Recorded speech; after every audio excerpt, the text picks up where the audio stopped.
اللہ نے عمران صاحب 165 بار قرآن میں موت اور زندگی کا ذکر کیا. کتنی بار؟ 165 بار موت اور زندگی کا ذکر کیا. جو اللہ کا شکر کرے گا اور آخرت کے لیے مانگے گا اس کو اللہ بہت دے گا. اب اپن کیا ہے دنیا میں مانگتے ہیں اللہ دھن دے دے, باڑو دے دے, کھیت دے دے, اولاد دے دے, پیسہ دے دے, اور شریف سر کہہ رہے ہیں ٹکٹ دے دے, میں کہہ رہا ہوں منتری بنا دے, کوئی اور کہہ رہا میرے کو ڈاکٹر بنا دے.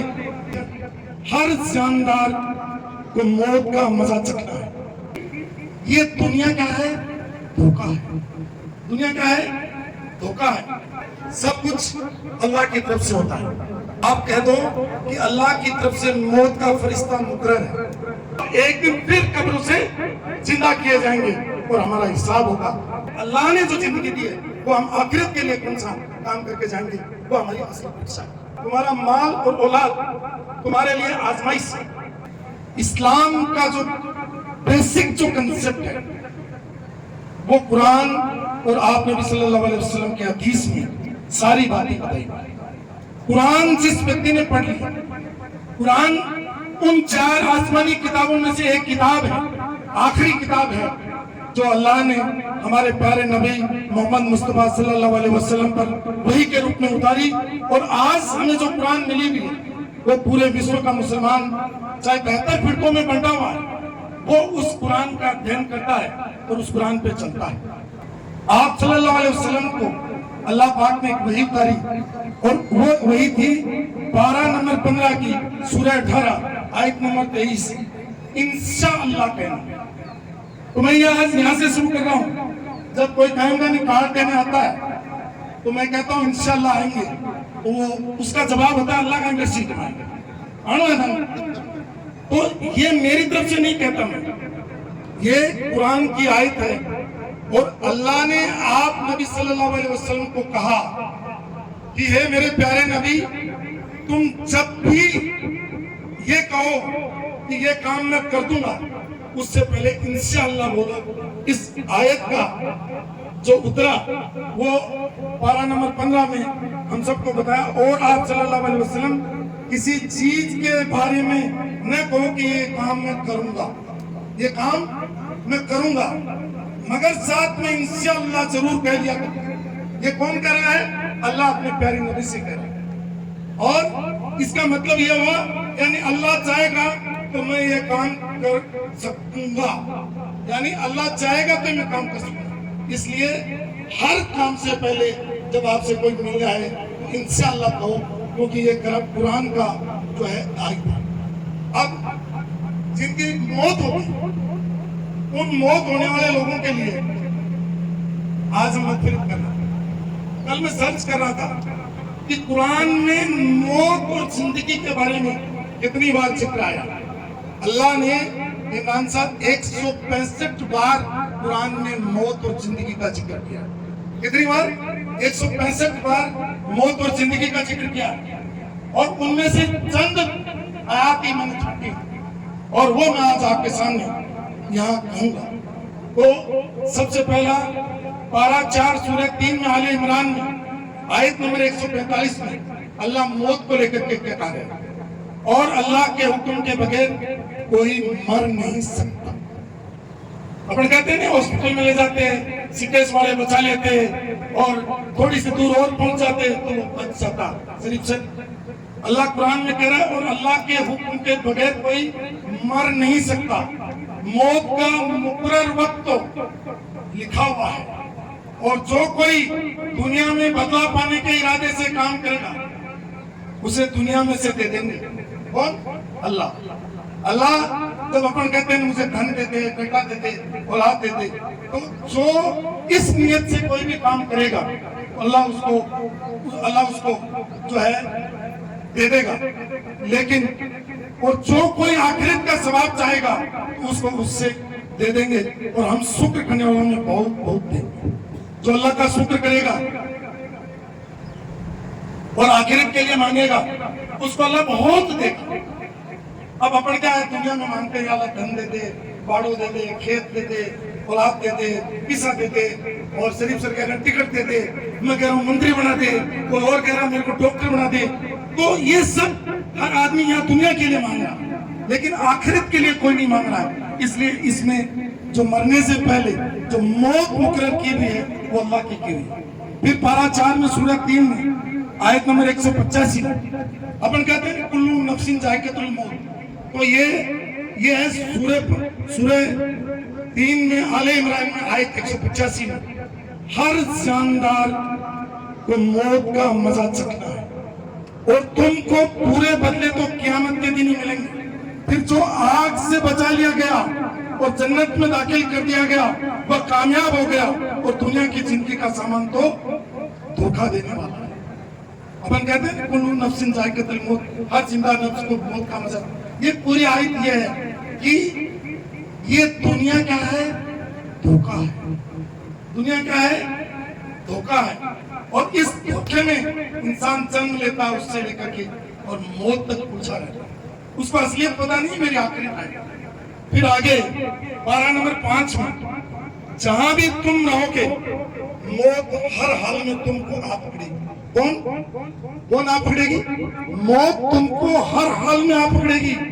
اگر مضبوط قلعوں میں بھی محفوظ رہو گے, مضبوط قلعوں میں بھی جا کر کے چھپ جاؤ گے تب بھی موت سے بچ نہیں سکتے. تب بھی یہ کون کہہ رہا ہے؟ یہ آپ کا قرآن کہہ رہا ہے.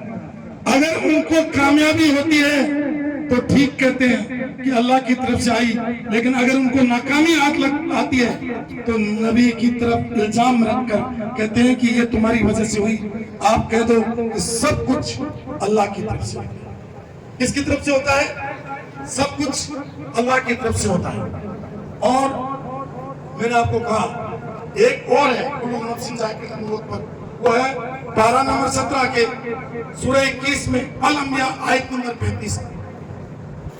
ہر جاندار کو موت کا مزہ چکھے بغیر چارہ نہیں ہے اور ہم تمہیں ہر طرح بری بھلی حالت میں ڈال کر تمہارا امتحان لیں گے اور ہر طرف تم کو سب ہماری طرف تم سب کو لوٹ کر کے آنا ہے. ہم یہ امتحان لے رہے ہیں, پریکشا لے رہے ہیں. ایک دن واپس جس طریقے سے یہ آپ کے جتنے محرومین چلے گئے اسی طریقے سے آپ کو بھی ہم سب کو بھی ایک دن اللہ کی طرف لوٹ کر کے جانا ہے. یہ قرآن کہتا ہے. اب پارہ 21 میں سورہ 32 اور آیت 11 آپ کہہ دو کہ اللہ کی طرف سے موت کا فرشتہ مقرر ہے. اللہ کی طرف سے موت کا فرشتہ مقرر ہے. وہ تمہاری جان کو قبضے میں جیسے ہی لے گا تم فوراً اپنے پالنہار کے حضور میں پیشی میں لائے جاؤ گے. یعنی جو ہی ہماری روح قبض ہوگی ہم اللہ کے سامنے پیش ہوں گے. اور رشید صاحب کیا سوچتے ہیں؟ رشید صاحب سوچتے ہیں میں سب سے زیادہ طاقتور ہوں, میں سب سے زیادہ بدھیمان ہوں, میں سب سے زیادہ پیسے والا ہوں. اور سلطان صاحب بھی یہی سوچتے ہیں کہ سب سے زیادہ زمینیں میں بیچتا ہوں, سب سے زیادہ پیسہ میرے پاس ہے, میری اولاد میرے قابل ہے, میرے بھائی بہت سارے ہیں. لیکن ہر انسان کو ایک نہ ایک دن اس رب العالمین کی طرف لوٹ کر کے جانا ہے. پھر اللہ سورہ 50 پارہ 26 میں سورہ کاف میں آیت نمبر 11 میں پھر اللہ کہتا ہے اے بندوں کے لیے ہے جس کے ذریعے ہم نے مردہ شہروں میں زندگی کی ہلچل جاری کر دی, اسی طرح مر کر جی اٹھنا ہوگا. انسان ہندو بھائی یہ کہتے ہیں کہ ہمارے دوسری زندگی ہے یعنی پنرجنم ہے, لیکن مسلمان کہتا ہے ہماری موت کے بعد جنم نہیں ہے. ہمارا جنم تو نہیں ہے لیکن ایک بار ہم زندہ کیے جائیں گے اور زندہ کرنے کے بعد میں ہمارا حساب ہوگا. یہ ایک مسلمان کو سمجھنا. تو ابھی ہم ماں کے پیٹ سے پیدا ہوئے, اور اس کے بعد میں قبر میں دفنا دیے جائیں گے اور ایک دن پھر قبر سے زندہ کیے جائیں گے اور ہمارا حساب ہوگا. اس لیے ہمیں سمجھنا ہے کہ قرآن کہہ رہا ہے کہ تمہیں واپس آنا ہے اور تمہیں میں زندگی میں نے اسی لی دی ہے. پارہ 29 میں آیت 2 جس نے موت اور زندگی کو پیدا کیا تاکہ تمہاری پریکشا لے سکے کہ تم میں سے کس کے کام اچھے ہیں اور وہ بڑا غالب ہے, معاف کرنے والا بھی اللہ ہے. اللہ نے کیوں پیدا کیا؟ مولوی صاحب کہتے ہیں کہ پریکشا ہے. دنیا کیا ہے؟ دنیا پریکشا ہے اور دنیا دھوکہ بھی ہے. لیکن انسان کام جا ہوا ہے, انسان پریکشا میں फेल हो रहा है। लेकिन अभी जिन्होंने 97% लिए उनको हमने शील्ड दी, उनको इनाम दिया। ये हमारी दुनियादारी है। ये हम इन बच्चों का हौसला बढ़ा रहे हैं कि इनको शील्ड मिली है, इनका हौसला बढ़ाइए। इन बच्चों ने मेहनत करके 87, 89, 88% लिए, लेकिन असली परीक्षा इन बच्चों की भी, इनके माँ बाप की भी और हमारी भी वो है अल्लाह ने जो जिंदगी दी है, वो हम आखिरत के लिए कौन सा काम करके जाएंगे, वो हमारी असली परीक्षा है। पारा नंबर 9 में सूरह अल अनफाल में आयत 28 है, और वो ये है, और जान रखो कि तुम्हारा माल और औलाद, क्या अकबर साहब, तुम्हारा माल और औलाद तुम्हारे लिए आजमाइश है। ये कौन कहता है? ये कुरान कह रहा है, अल्लाह कह रहा है कि तुम्हारा माल भी और तुम्हारी औलाद भी ये आजमाइश है, और यह कि अल्लाह के नजदीक बड़ा अजर भी है। औलाद और माल दोनों अजर भी है और आजमाइश भी है। अजर किसके लिए है? जो माल का सही इस्तेमाल करते हैं, और आजमाइश किसके लिए है? जिनकी औलाद कमाए तो बहुत, लेकिन इसने अल्लाह वाली लाइन छोड़ दी और माँ बाप का नाम बिगाड़ दिया। और माल भी दो तरीके से खर्च होता है, एक मस्जिद में जा रहा है, एक मदरसे में जा रहा है, एक ज़कात में जा रहा है, एक खैरात में जा रहा है, एक मदद के लिए जा रहा है, और एक आज जो भाई खानी परिवार ने इतना बड़ा कैंप लगा करके अपने पैसे को सही रास्ते में खर्च किया। ये माल खर्च करना है। और यही क्या करते कि आज शाम को यहाँ मसमा लगाते, नाचने वालों को लाते और डीजे लाते, तो ये पूरे मकान भर जाते और बच्चे आसपास के किलोली पूरा आ जाता, किनड़ी पूरा आ जाता, सिकर पूरा आ जाता। इसलिए ये माल तुम्हारे लिए आजमाइश है। इसको कौन से रास्ते में तुम खर्च करते हो? ये माल आज इस भाई खानी परिवार ने नेक काम के लिए किया, तो ये अजर हो गया, नहीं तो आजमाइश में नाकाम हो। ये आयत मैंने अभी बैठे बैठे इनके लिए कही। और मैं एक बात उन नौजवानों को कहूंगा, जो नौजवान अपने माँ बाप के बारे में सोचते हैं। ये आपके लिए आयत है जो मैं आगे पढ़ रहा हूँ। हो सकता है आपको अल्लाह के घर हिसाब नहीं देना पड़े, आप उन लोगों में से हो जिनको खुदा के घर जाके हिसाब नहीं देना है, असर के मैदान को फेस नहीं करना है, और कब्र से उठना भी नहीं है, क्योंकि आपको तो इसी दुनिया में रहना है। अल्लाह ने आपको जवानी दी है, अल्लाह ने आपको हुस्न दिया ये, और अल्लाह ने आपको ये दिया है, इसलिए ध्यान करो बेटा। लेकिन यूनुस का इस कास्ले में हो सकता है पहला और आखिरी बयान हो, दोबारा बयान देने की अल्लाह जिंदगी देख नहीं दे। पानी आ जाएगा, खाना आ जाएगा, और अच्छे से अच्छे खाने मैंने खाए हैं, अच्छे से अच्छा पानी पिया है, अच्छे से अच्छी बड़ी बड़ी मालाएं पहनी हैं। लेकिन ऐसा मजमा मैं आज पहली बार बोल रहा हूँ, क्योंकि मैं पॉलिटिकल व्यक्ति हूँ, पॉलिटिकल भाषण देता हूँ, लेकिन इस तरीके की बातें मैं आज ही कर रहा हूँ, क्योंकि मुझे बहुत अच्छा लगा इन्होंने अच्छे विषयों को चुन करके उनकी मग़फ़िरत के लिए बात की। तो मैं आयत नंबर 23 की बात कर रहा हूँ। अपने रब का फैसला सुन लो कि बदली इसके सिवा किसी की नहीं की जाए, और माँ बाप के साथ अच्छा सलूक किया जाए। तुम्हारी मौजूदगी में अगर माँ बाप में उनसे कोई एक या दोनों बुढ़ापे तक पहुंचाए, तो उनको उफ भी न कहो, और उनको छिड़कना भी मत, और बातचीत में माँ बाप की इज्जत और अदब का बहुत ख्याल। ये कौन कर रहा है?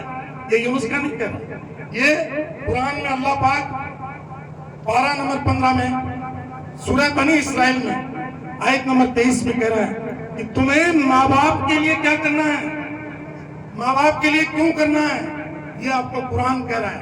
और कुरान इसी में अगली 24 में आयत क्या कह रहा है, वो ध्यान से सुनना, वो मेरी बहनों आप भी ध्यान से सुनना। कुरान में ये कहता है, अल्लाह कंटिन्यू कहता है, मोहब्बत में मेहरबान होकर अपने दोनों बाजू उनकी खिदमत के लिए बिछा दो। इमरान साहब, मोहब्बत में मेहरबान होकर अपने दोनों बाजू उनकी खिदमत के लिए बिछा दो, और ये दुआ करते रहो कि ए मेरे रब तू इन दोनों पर रहम फरमा, ऐसा जैसा मेरे बचपन की बेबसी में। कौन सी बेबसी? जब बोली नहीं आती थी, जब बिस्तर में पेशाब कर दिया करते थे, जब बीमार होते तो सर दर्द और पेट दर्द के बारे में फर्क पता नहीं था। तो आयत जो माँ बाप के लिए अल्लाह ने उतारी, वो ये कह रहा है कि मेरे बचपन की बेबसी में मुझे पाल पोस कर मेहरबानी की थी। किसने की थी? میرے بچپن کی بے بسی میں جب میں پیشاب کر دیا کرتا تھا، جب میں ٹٹی بستر میں کر دیا کرتا تھا، جب میں بیمار ہو جاتا تو بول نہیں پاتا تھا، وہ میری بے بسی تھی، اس میں پال پوس کر کے ماں باپ نے بڑا کیا، اور ان ماں باپ کو اپن دونوں ہاتھ سے چھوم کر کے، اگر تمہارے بوڑھے ماں باپ ہیں تو ان کا لاڈ پیار کرو۔ یہ کون کہہ رہا ہے؟ یہ آپ کا اللہ کہہ رہا ہے، یہ آپ کا اللہ کہہ رہا ہے۔ اس لیے اپنے ماں باپ کی محبت میں کوئی کمی مت آنے دو، اور اپنے رب کا فیصلہ سن لو کہ بندگی اس کے سوا کسی کی نہیں کی جائے۔ اللہ کہہ رہا ہے کہ صرف اور صرف اللہ کی بندگی کرو، اور اس کے بعد میں کسی کا درجہ دیا ہے تو ماں باپ کا دیا ہے۔ یہ قرآن کی دو آیتیں میں آپ کو آج سنانا چاہ رہا ہوں۔ اور سورہ یونس، جن کو مچھلی کے پیٹ میں رکھا، یونس علیہ السلام کو موت نہیں آئی شریف سر، اس میں اللہ آیت نمبر 56 پارہ نمبر 11 میں کہتا ہے وہی زندگی دیتا ہے۔ کون؟ اللہ ہی زندگی دیتا ہے، وہی، اور موت بھی اسی کے اختیار میں ہے، اور تم سب کو لوٹ کر واپس بھی اس کی طرف جانا ہے۔ کس کی طرف جانا ہے؟ جو زندگی دینے والا ہے، جو موت دینے والا ہے، وہ صرف اور صرف میرا اللہ ہے، اور اللہ کے پاس ہی آپ کو جانا ہے۔ اب کیونکہ میں بہت ساری لکھی، لیکن عثمان صاحب، یہ جو ہم جیسے نیتا ہیں، جو منتری بن جاتے ہیں، M P M L A بن جاتے ہیں، ان کو لگتا ہے کہ میں میری قابلیت سے بنا، نیتا بن گیا یا پیسے والا بن گیا یا جس کے کوٹھی ہو گئی یا جو افسر بن گیا، ڈپٹی سیکرٹری بن گیا یا آئی ایس بن گیا، اس کو لگتا ہے کہ میں میری محنت سے اور میری طاقت سے میں بنا۔ وہ یہ بھول جاتا ہے اس کو بنانے والا اس کا رب العالمین اوپر بیٹھا ہے۔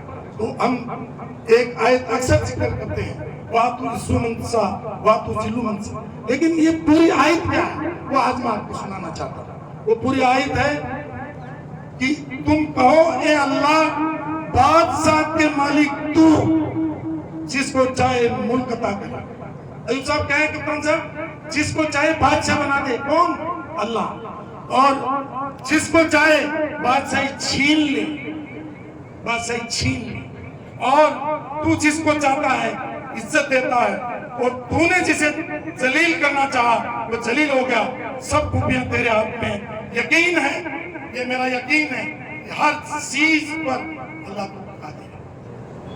انسان کا یقین ہونا ضروری ہے، کیونکہ اسلام جس بنیاد پہ کھڑا ہے، اپن کہتے ہیں ایمان کی قسم کھا کے کہتا ہوں، آپ کو پتا ہے ایمان کی سطح کیا ہے؟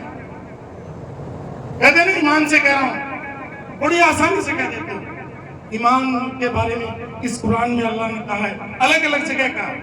اس کو آپ جیسے مولویوں نے، دین کے جاننے والوں نے ایک جگہ اکٹھا کیا، اور ایک جگہ اکٹھا کر کے اور انہوں نے یہ کہا، اس کو میں آپ کو جو 7 چیزیں ایمان کی ہیں ان کو میں بتانا چاہتا ہوں۔ آمنت باللہ وملائکاتہ وکتبہ ورسولہ والیوم الآخر والقدر شرہ وخیرہ من اللہ تعالی والبعث بعد الموت۔ یہ 7 چیزیں جس کے بارے میں اللہ کہہ رہا ہے کہ اللہ کو ماننے والا، پہلی سب کیا ایمان کی؟ اللہ کو ماننے والا، وہ ملائکاتی، فرشتوں کو، اللہ کے فرشتوں کو مانتا ہو، وہ کتبی، جو آسمان کی 4 کتابیں آئیں ان کو مانتا ہو، وہ رسولی، جتنے نبی اللہ نے آدم علیہ السلام سے لے کر پیارے محمد مصطفیٰ صلی اللہ علیہ وسلم تک جتنے نبی اتارے ہیں ان نبیوں کو مانتا ہو، اور اچھا اور برا قسمت، اچھا اور برا تقدیر کون لکھتا ہے؟ اللہ۔ جب یونس کا چناؤ جیت جاتا ہے تو کہتا ہے دیکھو میں قابل تھا اس لیے نردلیہ جیت گیا، میں طاقتور تھا اس لیے جیت گیا، میں میرے پیسے سے جیت گیا، میں میرے دوستوں کی وجہ سے جیت گیا، میں یہ کر دیا اس لیے جیت گیا۔ اور جب چناؤ ہار جاتا ہے تو کیا کہتا ہے؟ سلطان خان نے ہرا دیا، مجھے شریف خان گئے تھے انہوں نے ہرا دیا، مجھے عثمان خان جی پردھان جی گئے تھے انہوں نے ہرا دیا۔ تہمت لگاتا ہے دوسروں پر، بری قسمت آتی ہے تو دوسروں پہ لگاتا ہے، اچھی آتی ہے تو خود کریڈٹ لیتا ہے۔ اللہ کہتا ہے اچھی اور بری قسمت، اچھی اور بری تقدیر لکھنے والا اگر کوئی ہے تو رب العالمین، اس میں یقین ہونا چاہیے۔ اور اس کے بعد میں کیا کہتا ہے اللہ یہ کہتا ہے کہ موت برحق ہے. جیسے میں نے بھی بتایا موت کا مزہ ہر زندہ نفس کو چکھنا پڑے گا. وہ اس کو موت آئے گی, موت برحق ہے, اور موت کے بعد قیامت ہے. اور قیامت کے روز تم واپس زندہ کیے جاؤ گے اور تمہارا حساب ہوگا. اور وہ دن یہ 7 چیزوں کو جو کوئی مانتا ہے وہ ایمان والا ہے. وہ کون ہے؟ ایمان والا ہے. اس لیے میرے پیارے بھائیوں, موت کا ذکر, ایمان میں بھی ایک شرط ہے موت, اور ہم اس کو بڑی ایزی لے لیتے ہیں. میں آپ کو کہنا چاہتا ہوں کہ یہ سب چیزیں مہارت ہے. میں نے کہا کہ آج اکبر خان جی نے بلایا ہے تو اپن کیا بولیں گے, یہ اپنا کام ہے, یہاں اپن کیا بولیں گے. تو میں ان چیزوں کو لے کر کے آیا, اور میں نے سب کا نام اس لیے نہیں لیا کہ انہوں نے کہا 1 گھنٹہ ہے. اتنے جتنے حاضرین ہیں ان سب کے بارے میں اکبر خان جی, آپ کے پریوار نے ہم سب کو بلایا. صبح سے اب تک آپ نے الگ الگ نیتاؤں کو بلایا, الگ الگ موسیس لوگوں کو بلایا, سب کا استقبال کیا, سب کے لیے کھانے کی ویوستھا کری, سب کو ایک جازم کے نیچے بٹھایا. وہ سب آپ کی محنت پروردگار عالم قبول کرے, اس طرح کی ہماری دعائیں.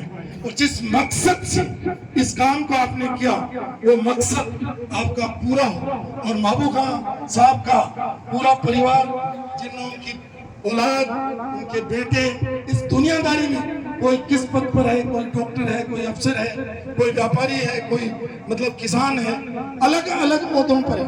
اللہ پاک ان کی محنت کو بھی قبول کرے.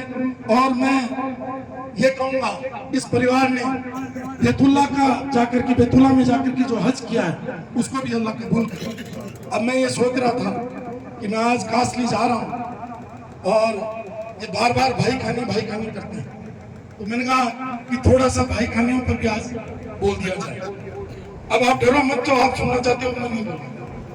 یہ جو شروع میں جو تون پال جی تھے, اور تون پال جی کے موٹے رام چوہان دلدریوا والے ان کے بیٹے تھے, اس سے بھی پیچھے میں گیا.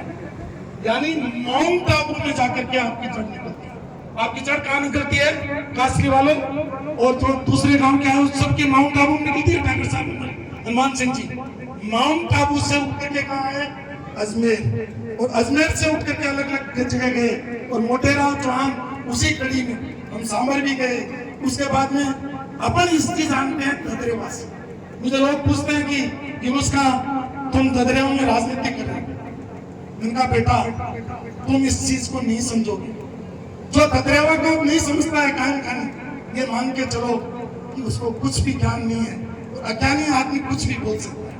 ارے جس طریقے سے ہم آپ نبی صلی اللہ علیہ وسلم کی امتی ہیں, ہم مدینہ سے محبت کرتے ہیں کیونکہ ہم حضرت محمد مصطفیٰ صلی اللہ علیہ وسلم کی امتی ہیں. ہم بیت اللہ مکہ سے محبت کرتے ہیں کیونکہ ہم اللہ کے بندے ہیں. ہم ددریوا سے محبت کرتے ہیں کیونکہ ہم قائم خان اس سے جہاں ہماری اتپتی ہوئی, جہاں ہم نے اسلام قبول کیا, میرے آپ کو اللہ نے اتنا بڑا موقع دیا اور اسلام میں داخل کیا, وہ ددریوا ہے. ددریوا میں بغازی, یہ ہمارے ہندو بھائی سمجھیں گے کیا تھا. بغازی جو ہے ان کے برابر میں ہمارے دادا قائم خانے کا سمارک بنایا. ہم نے قبر نہیں بنائی, کوئی فوٹو نہیں لگایا, کیونکہ وہ ہماری ہسٹری ہے. اور جو قومیں اپنی ہسٹری کو بھول جاتی ہیں, یہ مان کے چلو کہ وہ سب چیز بھول جاتی ہیں. اس کے لیے بھی میں ایک قرآن کی آیت سناؤں گا.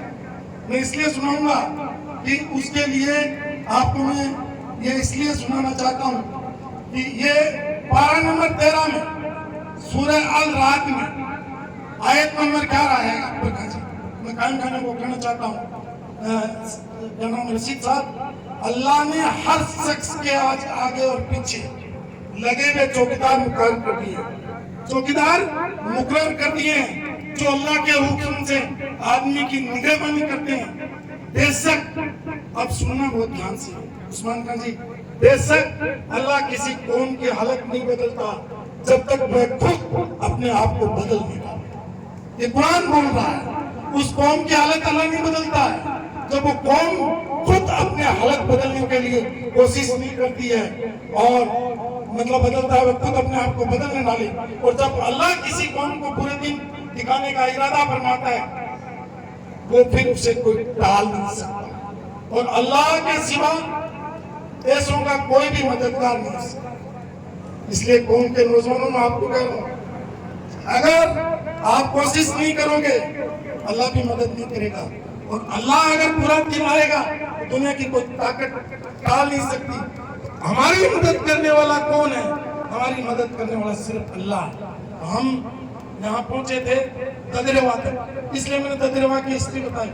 ददरेवा में मोटे राव चौहान ददरेवा गांव में सबसे पहले पहुंचे, उसके बाद में उनके जसवंत सिंह जी, करम सिंह जी, जबर सिंह जी, जगनाल जी, भोजराज जी और जय सिंह जी जन्मे।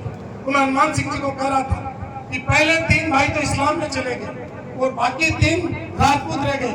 इसलिए आते ही जब मैंने पूछा हनुमान सिंह जी को, तो किसी ने कहा कि आपको तो ये बीजेपी वाले दिखते हैं।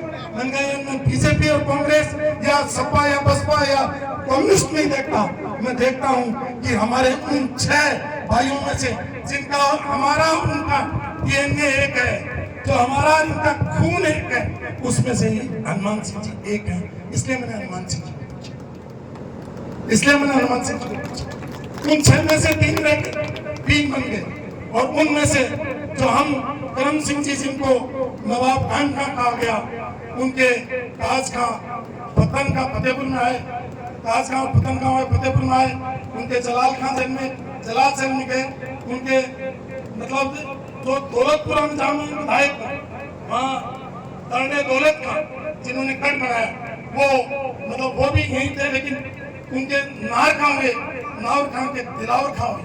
कौन हुए? दिलावर खां, जो फिमोली की जागीर जिनके पास थी, जिनके पास थी मामूका जी, फिमोली की जागीर जिनके पास थी, उनके जो है 2 बेटे जन्मे, उनके ओहद खां और भाई खां, जिनके आप भाई खां, इनके दिलावर खां के जिनकी फिमोली जागीर थी, और उनके फिर मियाँ खां हेतम सर में जन्मे। अकबर खान से आप कह रहे थे हेतम सर से आए, यहाँ जाकर के आप हेतम सर, फिमोली से जाकर के आप हेतम सर पहुंचे, और हेतम सर में मियाँ खां हेतम सर को जागीर मिली। उसके बाद में उनके फत्तू खां उनकी औलाद हुई, फत्तू खां के साजिद खां हुई, साजिद खां के मुतरफ खां हुई, और मुतरफ खां के गुमानी खां हुई। तो कल मैंने अकबर खान जी को जब पूछा तो ये गुमानी खां से शुरू हुई, तो ये गुमानी खां के बाद की हिस्ट्री है। तो मैं आपको इतना पीछे ले गया, और गुमानी खां से फिर मैं मेरा रिश्ता इस असली से जोड़ता हूँ कि हम कहाँ से पैदा हुए। फिर हम इनके बेटे हुए गुमानी के हाथी खां, जो कासली गांव में आ गए, और सैफती खां के 6 लड़के हुए, अहमद खां, नीरू खां, अब्दू खां, हमीद खां, अकबर खां, और उनके अहमद खां जी के मतलब जो है अन्नू खां, नंदू खां और मून खां। और उसमें जो अन्नू खां जी थे वो कासली में रह गए, इसलिए महमूद खान जी आप बड़ी जात हो गई, बड़ा कुनबा हो गया, बड़े भाई हो गए, तो आप हमारे बड़े भाई, आप हमारे बड़े भाई। और दूसरे नंदू खान जी जो कनाडा में चले गए, और वो आज के कितने साल पहले गए? वो आज के 181 साल पहले सम्मत मतलब जो है उनकी शादी हुई, 181 साल पहले, और वहां गए, और उनके मतलब जो है नंदू खां के हम बाद में, और ये मन्नू खां जो मून खां जो थे वो बुदौली में चले, जिनके अजमेर खां। मैं आज किसी मेरे हिंदू भाई एमएलए को बता रहा था कि हमारे खानदान के एक अजमेरी खां जी थे बुदौली, उनके लोग कहते हैं कि मतलब छुट्टी इतनी बड़ी होती थी, मजाक करते हैं कि छोटा मोटा आदमी तो तकिया लगा करके उसमें सो जाए, इस तरीके से लोग मजाक करते हैं। बहुत लंबे जोड़े थे। एक बार किसी का मतलब रोयडे का पेड़ उखाड़ के लाए, कंधे पे रख के लाए, तो लोगों ने कहा कि फौज तो है लेकिन गाड़ियां और आदमी नहीं है, गाड़ी भी नहीं है, छकड़ा नहीं। इतनी ताकत उनमें थी कि रोयडे का पेड़ ने 1 लाख चल गया, इतना अजमेरी खां में ताकत थी। देखो कल कोई कह रहा था कि दौलत खानी इतने हैं, भाई खानी इतने हैं, जबत खानी इतने, फलान खानी, ये सब एक ही दादा की औलाद थी, एक ही खून था। और आज मुझे खुशी है कि आप सबके बीच, क्योंकि मेरे पास बहुत है बोलने को, धीरे धीरे सूर्यास्त हो रहा है, बहुत है बोलने को, लेकिन आज जो है मैं आपके बीच में इतना ही कहूँगा इन नौजवानों को कि ये बहुत कीमती जमीन मिली है, बहुत कीमती जमीन है काशी, ये हमारी जन्मभूमि है।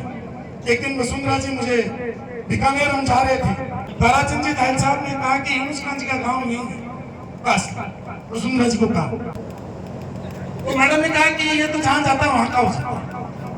अब ये कह रहे हो कि ये कासली का, ये कासली का। मैं एक दिन गई वहां साला शर्तों का, ये कनाडी का। मैं अभी 13 जनवरी को गई तो लोगों का ये ढींढोना का। और मैं इसके पोते की पार्टी में गई तो ये कह रहा है मैं गौरव नगर का हूं, मेरा आधार कार्ड गौरव नगर का है, मेरा वोटर ढींढोना में पड़ता है। और इंशाल्लाह अल्लाह ने अगर ईमान पर मौत दी और सही मौत आई तो मैं दफनाया जाऊंगा कनाडी। मुझे कासली कोई नहीं लाएगा, कासली वाले जगह भी नहीं देंगे। क्यों? कि लोगों को ये लगता है कि जमीन हमारी है, जमीन आपकी नहीं है। आपको पता नहीं इस जमीन में नसीब होगी कि नहीं होगी। जब अल्लाह ने फिरौन को मौत दी, जब अल्लाह ने फिरौन को मौत दी तो पूरी दुनिया के लिए इबरत बना दिया। अल्लाह ने कहा समुद्र को इसको बंद कर दे, रास्ते को बंद कर दे, तो समुद्र के अंदर डूब के मरा। और अल्लाह ने समुद्र को हुक्म दिया कि एक बार इसकी लाश के बाहर फेंक दे और फिर इस समुद्र में ले ले, क़यामत के रोज में इसको निकाले। तो वापिस फेंका। अल्लाह ने यह बताया कि मैं कैसे मौत देता हूँ, इसको पानी में मौत दी, मैं कैसे बेइज्जत करता हूँ, उसको बाहर फेंक दिया, मैं कैसे उसको क़यामत तक रखता हूँ, उसको पानी में, उसको जमीन नसीब नहीं होने दी उस फिरौन को। तो हम फिरौन नहीं बन जाए, हम प्यारे नबी मोहम्मद मुस्तफा सल्लल्लाहु अलैहि वसल्लम की उम्मत के लोग हैं। उन्होंने जो हमें बातें कही उसमें चले। उन्होंने जिस तरीके की जिंदगी जी, उन्होंने जो फकीरी की जिंदगी जी, आज उनका नाम है। मैं आपसे पूछना चाहता हूँ, गुलाम वंश आया, खिलजी आए, तुगलक आए, लोधी आए, सैयद आए, मुगल आए और मोदी जी भी आए। और इससे पहले अभी मनमोहन सिंह जी भी गए हैं, उससे पहले वाजपेयी जी भी गए हैं, यहीं के बादशाह थे। और बड़े बड़े इराक में कहते थे कि मेरे से बड़ा राजा नहीं हुआ, मेरे से बड़ा कौन था। 90 के दशक में हर इंसान अपनी औलाद का नाम सद्दाम रखता था और सद्दाम दावा करता था कि मैं सबसे ताकतवर हूं। जब मरा तो किस मौत मरा ये अल्लाह ने दिखाया। जॉन ऑफ कैनेडी ने कहा कि मैं अमेरिका का राष्ट्रपति हूं, मेरी सुरक्षा सबसे बड़ी है। उसके सिर में गोली मारी गई और छत से अल्लाह ने यह दिखाया कि वर्ल्ड का सबसे ताकतवर आदमी भी सुरक्षित नहीं है, उसको भी मौत है। अल्लाह ने गद्दाफी की मौत दी। गद्दाफी के खिलाफ अगर कोई बोल जाता था लीबिया के अंदर, उसको कत्ल कर दिया जाता था। अल्लाह ने जो मौत दी सब लोगों ने देखी। अरे मुसलमानों, तुम प्यारे नबी के उम्मती हो, तुम उनको अपना नायक मानो, उनको अपना हीरो मानो, उनको अपना आइडल मानो। तुम कभी गद्दाफी को मान बैठते हो, कभी मतलब जो है इसको इराक वाला क्या सद्दाम को मान बैठते हो, कभी किसी को मान बैठते हो। तुम्हारा नायक कोई है तो प्यारा नबी मोहम्मद मुस्तफा सल्लल्लाहु अलैहि वसल्लम तुम्हारा हीरो है। यूनुस खान तुम्हारा हीरो नहीं है। यूनुस खान तुम्हारा, मैं चाहता हूँ लोग कहते हैं आप हमारे आइडियल हो, मैं तुम्हारा आइडियल नहीं हूँ। अरे मैं तो बहुत बड़ा गुनाहगार हूँ, मेरे से बड़ा गुनाहगार तो इस धरती पर नहीं है, मेरे से ज्यादा पाप करने वाला इस धरती पर नहीं है। मैं तो हर 5 वक्त अल्लाह से मांगता हूँ, या अल्लाह हमसे बड़ा कोई गुनाहगार नहीं, तो हमें बख्श दे। और जो अल्लाह के सामने हाथ फैलाते हैं उनसे तुम क्या। मैं एक किस्सा सुनाऊंगा अकबर बादशाह। अकबर बादशाह एक दिन शिकार पे निकले, तो मारवाड़ी में सुना दूं वाले दिन। अकबर बादशाह एक दिन शिकार पे निकलो, रसीद मंजीर। अकबर बादशाह शिकार पे निकलो, घोड़ो तेज हो, शेर भी तेज हो, और घोड़ो बहुत तेज भागो तो रात की शाम की होगी, शाम होता ही वहां की फौज लहरा रहेगी। बादशाह हरियाणा में चलो क्यों, तो फिर अंधेरे में गलों को ला दो। तो एक किसान थोड़ी सी बत्ती कर रखी, बत्ती का मायने वो जना वो किसान ने क्यों मैं अकबर बादशाह हूँ। वो बोले भाई ना तो अखबार है ना कोई टीवी है, ना मैं कहते देखे और ना मैं कोई पट्टी, मैं तो तुम्हारी खेती करवाओ आदमी हूँ। अमेरिकन गुदड़ा है, अरे रोटी खा ले सो जा। हाथ में सो दो बादशाह। सुबह हुई, सुबह हुई तो उठो, गरम भोजन ढूंढ लियो, भोजन लेके जाते वक्त बादशाह भी किसान ने कह दो कि किसान कहते मुझसे बताओ तो नाकन आ जाए। काल पड़ो, किसान 1 साल हिम्मत रखी, दूसरे किसान फिर काल पड़ो, किसान फिर यार बिकन चलो बादशाह कन चलो, अपन वो कर गए बिकन चलो, वो भी बादशाह कन गयो, तो भी बादशाह कन गयो, तो सुल्तान साहब मगरिब को टाइम बड़ी मुश्किल से रोतो रोतो पुग्यो, वे चौकीदार बोले अपना फाटेड़ा कपड़ा में बने बजा तो जार सिर्फ सापड़े जाने एकदम थोड़ा थप पैरा जब तो अपन ने बजा वो बोले मन को कह रहा था मैं बात कर नहीं लेके क्योंकि मगरिब को टाइम कम, वो वजू कर नमाज पढ़ी, वो कदे तो हनुमान सिंह जी ऐसे पंचे तो जाने मैं जाना लेकिन फिर भी जानो कि काज नहीं, तो वो कदे तो रुकुम जावे, कदे सजदम जावे, कदे उठे बैठे रहूं। पहली बार देखो किसान यार उठ बैठ कहाँ करिए, एक बार में दुआ मांगने के बाद में सलाम फिर ली, दुआ कर ली, फिर आयो बोले तुम जो है ऊंचो नीचो क्या हो रहे हो? बोलो मैं जब थे पूजा करो मैं इबादत करूं, मैं नमाज पढ़ूं। तो बोले ठीक है, तो बोले तू फिर मांग कर रही हो? तो बोले मैं अल्लाह के मांग रही हूँ, या अल्लाह तू मेरी आखिरत सुधार दे, या अल्लाह तू मेरी जनता ने खुश रखी, या अल्लाह अने रोजगार दे, या अल्लाह नौजवानों ने हिम्मत दे, या अल्लाह अने नेक रास्ते चलाई, या अल्लाह इन सब की जो मारूं पहले चला गया मगफिरत करी, या अल्लाह वो सब अल्लाह सुना। तो वो किसान चाहते अरे बोले तू खर्चा है रुक, बोले भाई तुम ही मांग रहे हो, तुमने देर के मांगू तो जस्टू तुम जो कहकर मांग रहे हो लेकिन मांग, इसलिए यूनुस खान के पास कुछ नहीं, तुम समझते हो ये एमएलए है, ये मंत्री है, इसके पास बहुत कुछ है। यूनुस खान भी फकीर है, और मेरे से बड़ा फकीर तो वो है जो 5 वक्त नमाज पढ़ता है, अल्लाह की राह में झुका रहता है, जो कुरान पढ़ता है, जो ज़कात देता है, जो हज करके आता है, और जो अल्लाह को मानता है, और जो सच बोलता है, मेरे से बड़ा कौन? और उससे बड़ी बड़ा कौन है? उससे भी बड़ा रब्बुल आलमीन है। इसलिए अगर मांगना है तो मुसलमानों इन नेताओं से मत मांगो, मांगना है तो इन अमीरों से मत मांगो, मांगना है तो वजू करके, मैं गारंटी से कह रहा हूं, ये आपका कुरान कह रहा है, मांगना है वजू कर करके मस्जिद में चला जाओ और अल्लाह से मांगो, शाम होने से पहले अल्लाह वो चीज आपको दे देंगे।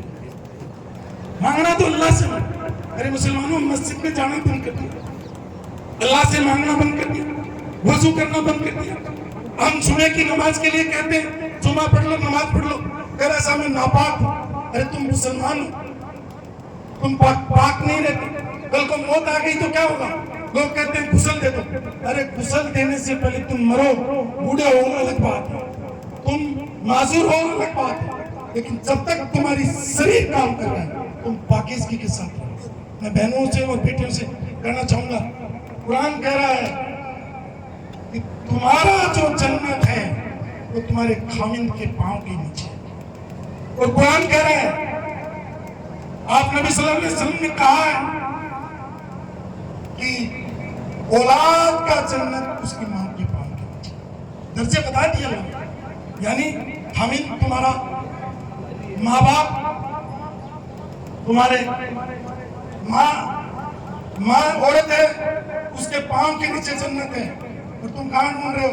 काले शीशे की गाड़ियां, नौजवानों, काले शीशे की गाड़ियां, सब काले कलर की गाड़ियां, सब स्कॉर्पियो गाड़ियां, उनके फाटक खोल करके और झूम रहे थे। अल्लाह ने निकाह का जो बताया तरीका, वो काले शीशे की गाड़ी की फाटक खोल के नहीं है, वो डीजे भी नहीं है। मैंने डीजे छुड़ा दिया, उन्होंने कहा हमारी इज्जत का सवाल है, ये डीजे जहां से लिया था वही आना चाहिए। तो आपकी इज्जत डीजे में नहीं, शादी डीजे की नहीं हो रही है, शादी दूल्हे की हो रही है, और उस डीजे में नाचने के चक्कर में तुम उस निकाह को 12 बजे के बाद करते हो, रात के 12 बजा देते हो, उस डीजे के चक्कर में बारात झीम करके अपने गांव चली जाती है, उस डीजे और नाचने के चक्कर में दूल्हा अकेला निकल लेता है, और उस डीजे के चक्कर में दुल्हन और दूल्हा अकेला विदा होकर के जाता है, उसको कोई विदा करने वाला उसका परिवार नहीं रहता है, क्योंकि सुबह रात को 3 बजे उस दूल्हे दुल्हन को विदा करना। तो मुसलमानों, कम से कम तुम सुधर जाओ, कम से कम रास्ते आ जाओ रे। अब निकाह को निकाह आपके नबी सल्लल्लाहु अलैहि वसल्लम के सुन्नत से क्यों नहीं करते? तुम डीजे खुशियां बिताओ, तुम डांस करो, लेकिन अल्लाह के घर जो लिखा जाएगा वो कोई बख्शिश कराने वाला नहीं आएगा।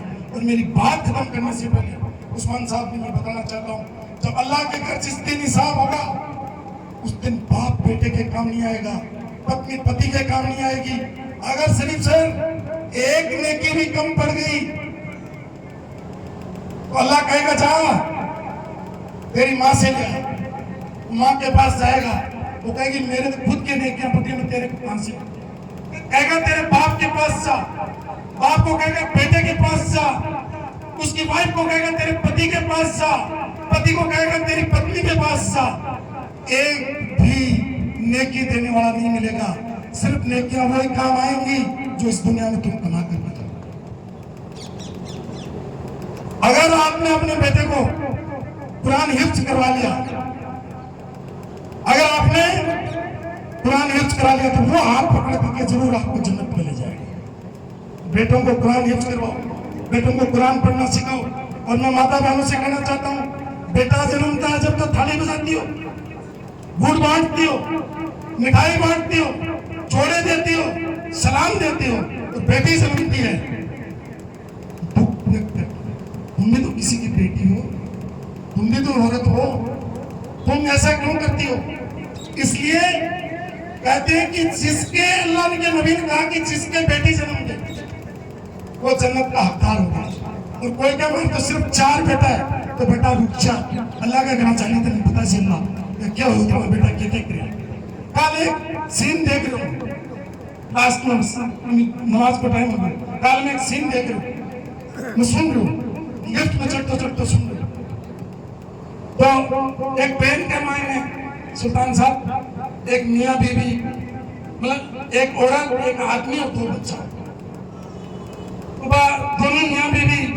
हाँ, लेकिन मैं बोल रहा बुनिया सामने बैठे उसको पूछो भाई साहब था कि बीवी है क्या? तो बोले आपने कैसे पहचाना? बोले पिछले 1 घंटे से आप दोनों आपस में बात नहीं कर रहे हो, तो मियाँ बीवी हो सकते हो, क्योंकि आज का जमाना जो है मियाँ बीवी का है। जबकि हुक्म दिया है आपके नबी ने 11 शादियों की, उन्होंने हुक्म दिया अपनी बीवी से बेइंतहा मोहब्बत करो, उसका मान सम्मान करो। हे सासू के रूप में तो थकी बहू खिदमत करे, लेकिन थकाने बेटी जावे तो आपकी सासू की खिदमत नहीं करे। यहाँ की तालीम बेटे मत दीजिए, ऐसी तालीम मत दे। फिर वो 2 बच्चा, वो एक बच्चों बिस्किट खिलावे और एक बच्चों काटे, पर वो दोनों एक जैसे दिखे। जब आप पूछोगे दोनों का बेटा है क्या? बोले नहीं साहब बेटा कौन? तो बोले बेटो कौन सा है बेटी कौन सी?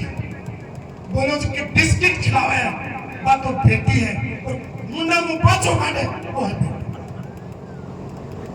अरे उस बेटी को तुम मान सम्मान नहीं करते, उसको हल्के में लेते। बेटियां जिनके जन्म गई, और मैं आपको बधाई देना चाहूंगा आज के इस कार्यक्रम में इतने बेटियों को आपने बुला करके रूबरू करवाया, उसके लिए आप बधाई के पात्र हो। अभी मगरिब का टाइम हो गया, आपका भी टाइम हो गया, इसलिए एक बार पुनः मैं सारे भाई खानदान को, सारे कास्ती का, तो ये मेरी जन्मभूमि है, मेरी कर्म भूमि भीलवाड़ा है, मैं जन्मा हूँ, मेरे दादा परदादा यहाँ जन्मे थे, मैं गनड़ी में जन्मा, सुबह से मेरा ननिहाल, सुबह से में हम खाए पिए और जयपुर में जाकर के बस गए। लेकिन ये कास्ती गांव जिसकी मिट्टी, जिसकी जड़ में हेतम सर वाले जब मुझे बुलाते हैं तो मैं समझ नहीं पाया कि हेतम सर वाले मुझे क्यों बुला रहे थे। मेरे अब समझ में आया कि हेतम सर वाले मुझे क्यों बुला रहे थे, आसन सर वाले मुझे क्यों बुला रहे थे, और कास्ती वाले मुझे क्यों बुला रहे थे। इसलिए मेरे सब भाइयों को मेरा सलाम पेश करता हूँ, मेरे बहनों को मैं दुआएं देता हूँ कि तुमको ऐसा घर मिले, ऐसा वर मिले कि तुम जिंदगी में खुश रहो, अपने माँ बाप की, अपने सास ससुर की, अपने देवर जेठ की, अपने आने जाने वालों की, अपने मेहमानों की तुम करो। अल्लाह कहता है कि मेहमान उसके आता है जिससे अल्लाह खुश होता है, और मेहमान फरिश्ता होता है, फरिश्ते की इज्जत करो। मैं यहाँ मेहमान नहीं हूँ, ये बात हमारे पत्रकार महोदय ने सही कहा, मैं मेहमान नहीं हूँ, मैं इसी परिवार का जन्मा जाया हूँ, आप ही के खून का हूँ, आप ही के DNA का हूँ। आपने मुझे बुलाया, मैं उसके लिए बहुत फख्र महसूस करता हूँ, मैं उसके लिए बहुत शुक्रिया अदा करता हूँ। और जिन नौजवानों ने तो बेटा मैंने डांटा तो अपना बच्चा समझ के डांटा, क्योंकि मैं जब बोलता हूँ तो मैं चाहता हूँ कि मेरी कोई भी बताई हुई चीज में से अगर एक चीज भी आप लेकर के चले गए तो मेरी जिंदगी कामयाब है। तो मैं तो आपको डांट रहा था मेरी कामयाबी के लिए, लेकिन इन कुरान की आयतों में आपकी कामयाबी भी छुपी हुई है। इसलिए मैं आपसे भी माफी चाहता हूँ, अगर आपको बुरा लगा हो उस समय की तो मैं आपसे, बच्चे हो मेरे, मैं माफी चाहता हूँ। इसमें से भी अगर मेरे बोलने से किसी को बुरा लगा हो कि डांट दिया डप दिया तो मैं माफी चाहता हूँ। क्यों कि माफी से बड़ा कहना नहीं, तौबा से बड़ी कोई दुआ नहीं। इंसान ने गलती कर ली, तौबा मांग ली, अल्लाह बख्श देता है, अल्लाह ही बख्शने वाला है, अल्लाह ही माफ करने वाला है। एक बार पुनः जिन्होंने ब्लड दिया उन नौजवानों को मैं मेरी तरफ से बाकायदा NCC कैडेट आपको जो है सी सर्टिफिकेट कैडेट आपको सैल्यूट करता है, धन्यवाद देता है। जिन डॉक्टर्स ने अपनी सेवाएं दी उनका भी आभार व्यक्त करते हैं। जिन्होंने इस प्रोग्राम को ज्यादा के कामगारों ने नोटिया दिया उनको भी मैं धन्यवाद देना चाहता हूँ। जिस परिवार ने इतना बड़ा आयोजन किया उसको भी मैं आभार, ये अच्छा माइक लगाया आपको भी बहुत बहुत धन्यवाद, ये अच्छा बैनर लगाया, ये CKS हॉस्पिटल टीम को भी बहुत बहुत आभार। और देखियो माताओं और बहनों और नौजवानों बुजुर्गों आप सबको भी बहुत बहुत आभार कि आपने मुझे लगभग 3 घंटे तक झेला। मैं माफी चाहूँगा, आज मेरा मूड इसी तरीके का था और मैं गाड़ी में इसी की तैयारी करके आया था, क्योंकि मैं बहुत मतलब जो है पॉलिटिकल भाषण देता हूँ तो लोग उसको रील चलाते हैं, उसको वो मेरा अलग जीवन है, लेकिन असली जीवन मेरा यही है जिसको मैं आज जी रहा हूँ, असली जीवन यही है। एक बार पुनः मैं कनेडी, कासली, हैतम सर, असद सर, कुछ भी पिंडोली, अब ये दूसरे लोग भी कहेंगे फतेहपुर वाले, ये हनुमान सिंह जी, मैं अब लास्ट बात 2 बातें आपके लिए कहूँगा। हम वो कौम है जिनके दादाजी ने फतेहपुर में 12 कोस यानी 1.25 लाख बीघा जमीन गायों के चारे के लिए, चरने के लिए छोड़ी। हम वो कौम है जिन्होंने गाय को काटने पर मृत्यु दंड का नवाब फतेहपुर ने प्रोविजन किया था। हम उनकी औलाद हैं, इसलिए हम कसी करने वाले नहीं हैं। हम वो गो भक्त हैं जिसने गाय के लिए चारा छोड़ा, हम वो गो भक्त हैं जिसने मृत्यु दंड का प्रोविजन किया, हम वो गो भक्त हैं जो घर में गाय रखते हैं। हम वो गो भक्त नहीं हैं जो दिखावा करते हैं, हम तो काम करते हैं। इसलिए मैं उन सबको संदेश देना चाहता हूँ कि हमें कोई नहीं सिखाए कि देश की जो है तो देश के लिए वतन प्रस्ती क्या होती है। हम वो कौम हैं जिस कौम ने इस देश के लिए शहादत दी, चाहे 1965 की लड़ाई हो, 1965 की लड़ाई हो, 1971 की लड़ाई हो या कारगिल का युद्ध हो, अपनी कुर्बानियां देकर इस देश को बचाने का काम किया। हर कायम खानी में सीने के अंदर गोली खाई है, किसी भी कायम खानी ने आज तक पीठ में गोली नहीं खाई है।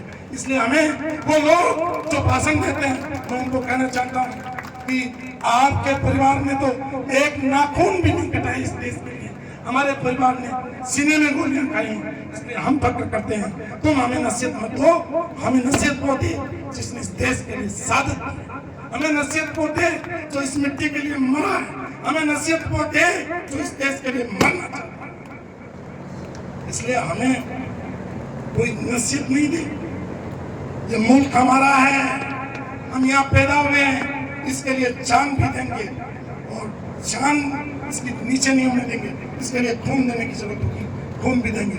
यहीं जन्मे थे, यहीं मरेंगे, यहीं दफन होंगे इंशाअल्लाह। तो मुल्क हमारा है। बहुत सारे लोग कह देते हैं तुम फलाने मुल्क में चले जाओ, अरे तुम्हें शौक है तो तुम चले जाओ, ये मुल्क हमारा है, यहाँ पैदा हुए हैं। और मुसलमान के लिए तो उसकी वतन प्रस्ती आधा ईमान होता है। मैंने पूरा ईमान की परिभाषा बनाई तो आधा ईमान की परिभाषा भी मैं बता रहा हूँ। आधा ईमान उसकी वतन प्रस्ती है। इसी के साथ में एक बार पुनः आप सबको बहुत बहुत शुक्रिया।